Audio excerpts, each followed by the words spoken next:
नमस्कार दोस्तों, हर्षित द्विवेदी एजुकेशन द्वारा बनाया मॉक क्वेश्चंस फॉर प्रीलिम्स 2021 में आपका स्वागत है। मेरा नाम है विनीत सागर। 5 अप्रैल 2021 का इंपॉर्टेंट क्वेश्चंस देख लेते हैं। आगे जाने से पहले लेक्चर पर लाइक का बटन जरूर दबाइएगा। चैनल को अब तक सब्सक्राइब नहीं किया हो तो सब्सक्राइब भी कीजिएगा। हमें सपोर्ट करने के लिए आप चैनल के मेंबर बन सकते हो, ज्वाइन बटन दबाइए। Question number 1, consider the following statements with respect to stand up India scheme which are correct. Video pause कीजिए और आंसर बताइए। आई होप आपने आंसर किया होगा। Now the answer is option B 2 and 3 only. Statement 1 गलत है। देखिए दोस्तों, स्टैंड अप इंडिया स्कीम ये लॉन्च हुआ था 5 अप्रैल 2016 को to promote entrepreneurship at the grass root level of economic empowerment and job creation. तो ये ध्यान दीजिएगा, स्टैंड अप इंडिया स्कीम बेसिकली एंटरप्रेन्योरशिप को प्रमोट करते हैं, ठीक है। एंड देखिए एक इंपॉर्टेंट पॉइंट ये है to reach out to the underserved sector of people such as scheduled caste, scheduled tribes and women entrepreneurs. देखिए हमारी सोसाइटी में सबसे अंडरसेव्ड सेक्शन कौन कौन सा है? एक तो शेड्यूल्ड कास्ट है, एक शेड्यूल्ड ट्राइब है एंड वीमेन एंटरप्रेन्योर्स है। इनको मैक्सिमम सपोर्ट करेंगे ये जो स्टैंड अप इंडिया स्कीम है, राइट। 10 लाख और 1 करोड़ के बीच में लोन्स इशू करेंगे। ऑफिसेज ऑफ द सिडबी जो स्मॉल इंडस्ट्रियल बैंक है, SIDBI and NABARD shall be designated stand up connect centres. देखिए सिडबी का ऑफिस और नाबार्ड का ऑफिस ये जो स्टैंड अप इंडिया स्कीम के लिए स्टैंड अप कनेक्ट सेंटर्स जैसे काम करेंगे, right. The scheme is a part of an initiative by the department of financial services to promote entrepreneurial projects. तो बेसिकली ये मिनिस्ट्री ऑफ फाइनेंस के अंदर आता है। मिनिस्ट्री ऑफ फाइनेंस के अंदर डिपार्टमेंट ऑफ फाइनेंशियल सर्विसेज है, वो ये स्कीम को इंप्लीमेंट करता है। Refinance window through small industries development bank of India. अब देखिए ये जो स्टार्टअप इंडिया स्कीम जो रीफिनेंस अगर चाहिए तो वो प्रोवाइड करेगा small industries development bank of India. अब देखिए हमारा स्टेटमेंट्स में क्या लिखा है? Scheme is a part of an initiative by the ministry of skill development. ये गलत है दोस्तों, मिनिस्ट्री ऑफ फाइनेंस के अंदर आता है, डिपार्टमेंट ऑफ फाइनेंशियल सर्विसेज में। Its purpose is to promote entrepreneurship among SC ST and women entrepreneurs. बिल्कुल सही। It provides for refinance through small industries development bank of India, ठीक है। रीफिनेंस अगर चाहिए तो वो small industries development bank of India करेंगे। तो 2 and 3 is the answer. Question number 2, India has launched first of its kind flash flood guidance services for South Asian countries in 2020. Which of the following countries are included in the services other than India? Video post कीजिए और answer बताइए। I hope आपने answer किया होगा। Now the answer is option D 1, 2, 3 and 4। देखिए दोस्तों, ये news थोड़ा सा पुराना है। अक्टूबर 2020 में इंडियन मीटियोरोलॉजिकल डिपार्टमेंट ने ये जो flash flood guidance services launch किया था। इंडिया के साथ साथ बांग्लादेश, भूटान, नेपाल एंड श्रीलंका, इन चारों साउथ एशियन कंट्रीज में अगर फ्लैश फ्लड होगा उसका अर्ली वार्निंग देंगे ये जो फ्लैश फ्लड गाइडेंस सर्विसेज है। अब देखिए, the flash flood guidance is a robust system design by the Indian meteorological department, जिसको हम IMD बोलते हैं, right, to provide the necessary products in real time to support the development of warnings for flash floods. अब देखिए flash floods मतलब क्या होता है?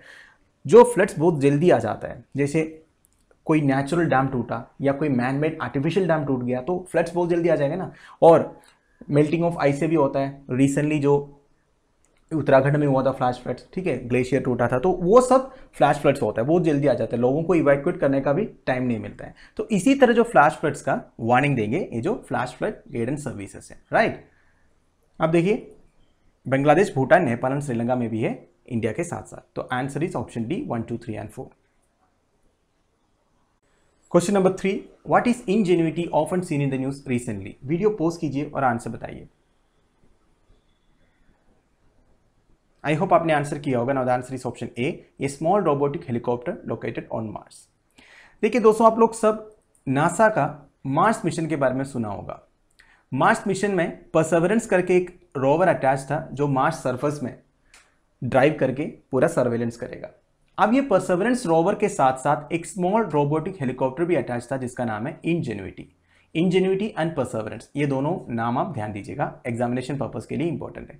देखिए, this is the first aircraft on Mars as well as make the powered and controlled atmospheric flight on any planet beyond Earth. देखिए Earth के बाहर कोई एक दूसरा प्लैनेट के एटमॉस्फेयर में उड़ने वाला, फ्लाई करने वाला पहला एयरक्राफ्ट आप बोल सकते हो इंजेन्युइटी को, राइट। और इसका निकनेम है जीनी, ये भी ध्यान दीजिएगा। साइंटिस्ट इसको इंजेन्युइटी नहीं बुलाते, जीनी बुलाता है, निकनेम है इसका, राइट। तो ज़्यादा डीप जाने की जरूरत नहीं है, बस आप इतना ही जान लीजिए इंजेन्युइटी क्या है। इस तरह की जब टर्म्स है जो साइंस एंड टेक्नोलॉजी से रिलेटेड है वो इंपॉर्टेंट है, प्रीलिम्स के लिए इस तरह की क्वेश्चंस पूछा जाता है, राइट। तो answer is option A, a small robotic helicopter located on Mars. Question number 4, consider the following statements regarding PM Svanidhi scheme which are correct. Video post कीजिए और आंसर बताइए। आई होप आपने आंसर किया होगा। Now the answer is option C 1 and 3 only. देखिए दोस्तों, ये news सुबह हर्षित सर ने कवर किया था। मेजर पॉइंट्स में बता देता हूँ। पीएम स्वनिधि स्कीम का फुल फॉर्म है prime minister street vendor Atmanirbhar Nidhi. देखिए जून 2020 में लॉन्च हुआ था। किस लिए? To provide credit facilities to street vendors. देखिए लॉकडाउन के टाइम पर स्ट्रीट वेंडर्स का पूरा धंधा रुक गया था, इनके लिए कोई लाइवलीहुड नहीं था, कोई इनकम नहीं था, तो गवर्नमेंट ने इनको हेल्प करने के लिए पीएम स्वनिधि स्कीम लाया। इसके थ्रू वेंडर्स को इनिशियल कैपिटल देते हैं 10,000 रुपीज़ का। ठीक है, इसके लिए वेंडर्स को कोई सिक्योरिटी देने की ज़रूरत नहीं है। तो इसके रिगार्डिंग एक न्यूज़ आया भी था, कितने बैंकों ने कितना कितना दिया करके, इसलिए मैंने क्वेश्चन डाला है। हर्षित सर ने अच्छी तरह समझाया है, मैं ज़्यादा डीप नहीं जा रहा हूँ दोस्तों। स्टेटमेंट देख लेते हैं। अब इतना ही समझिए पीएम स्वनिधि स्कीम का ऑब्जेक्टिव क्या है। बेसिकली लॉकडाउन के टाइम पर स्ट्रीट वेंडर्स को हेल्प करने के लिए गवर्नमेंट ने स्कीम लाया था, जिसके थ्रू 10,000 रुपीज़ इनिशियल कैपिटल देते हैं। Main objective of the scheme was to help the street vendors. बिल्कुल सही है। Under the scheme vendors are provided with an initial capital of 25,000। गलत, 10,000 है। Scheme is implemented by ministry of housing and urban affairs. ये भी सही है। तो answer is option C 1। Question number 5, which of the following are the major pollutants from thermal power plants. Video post कीजिए और answer बताइए। I hope आपने answer किया होगा। Now the answer is option E 1, 2, 3, 4 and 5। देखिए दोस्तों, हर्षित sir ने सुबह डेली न्यूज़ में इसके रिगार्डिंग एक न्यूज़ कवर किया था। जो इंपॉर्टेंट स्टेटमेंट्स है फिर से आपको मैं बता देता हूँ। Pollutants release from a thermal power plant कौन कौन सा है? Sulphur dioxide, nitrogen oxide, carbon monoxide, ozone, suspended particulate matter and non methane hydrocarbons and lead. देखिए ये वेरी वेरी इंपॉर्टेंट स्टेटमेंट है। इस तरह के क्वेश्चंस पूछा जाता है, तो ये ध्यान दीजिएगा, नोट करके रख दीजिएगा कौन कौन सा इंग्रेडिएंट्स है जो थर्मल पावर प्लांट के एमिशंस में है। इसमें सबसे मेजर पोल्यूटेंट है सल्फर डाइऑक्साइड। वैसे इतने सारे हैं पर सबसे इंपॉर्टेंट सल्फर डाइऑक्साइड है। अब कोल फाइड पावर प्लांट्स में से क्या क्या निकलता है? Nitrogen oxide, sulphur dioxide and particulate matter, right. तो कोल से इतना निकलता है एंड थर्मल पावर प्लांट से जो मैंने पहले बोला वो है।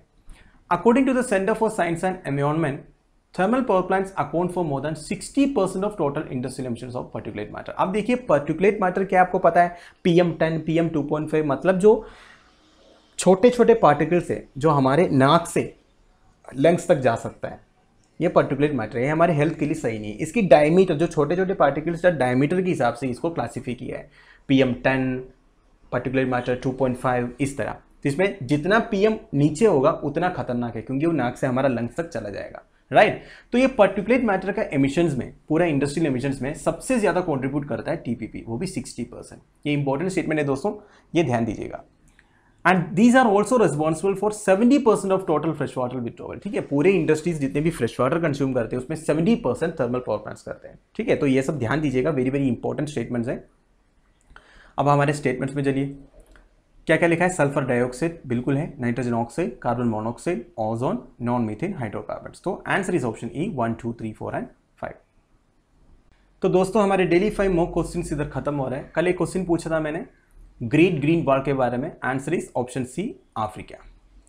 आज का क्वेश्चन देख लीजिए। A major city in the Indian state of Tamil Nadu which is its cultural capital located on the banks of river Vaigai, the city has been a major settlement for 2 millennia. It is often referred to as Tunga Nagaram, meaning the city which never sleeps.